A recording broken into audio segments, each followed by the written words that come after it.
আসসালামু আলাইকুম বন্ধুরা, সবাই কেমন আছেন? আশা করি সবাই অনেক বেশি ভালো আছেন। আমিও আলহামদুলিল্লাহ অনেক বেশি ভালো আছি। তো আজকে আমি আপনাদের দেখাবো বেবিনিমা। এটা গার্লসদের জন্য, ছোট বেবি গার্লসদের জন্য। এটা আপনার এক এক মাস তো নয়, আপনার 4 মাস থেকে 1 বছর বা বেবিরা পড়তে পারবে। তো আমি এর সঙ্গে একটা বেবি প্যানও বানিয়েছি।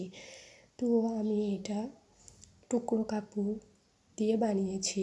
আমার আপুর ড্রেস বানিয়েছিলাম, সেখান থেকে কিছুটা কাপড় বেঁচে গিয়েছিল, তো সেটা দিয়েই আমি বেবিনিমাটা তৈরি করেছি। তো আমি আপনাদের ফিতাটাও খুলে দেখিয়ে দিচ্ছি। এভাবে আপনারা চাইলে টুকরো কাপড় দিয়ে বাচ্চাদের বেবিনিমা তৈরি করতে দিতে পারেন। এটা গরমে বাচ্চারা খুবই আরামদায়ক ফিল করবে। আমার এটা বানিয়েছি আমার ভাগ্নের জন্য। আমার ভাগ্নের বয়স 4 মাস, তো আমি আনুমানিক ওর জন্য এটা বানিয়েছি।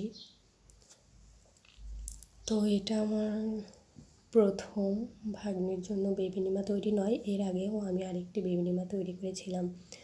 তো বেবিনিমাটা কেমন হয়েছে আপনারা সবাই আমাকে কমেন্ট করে জানাবেন।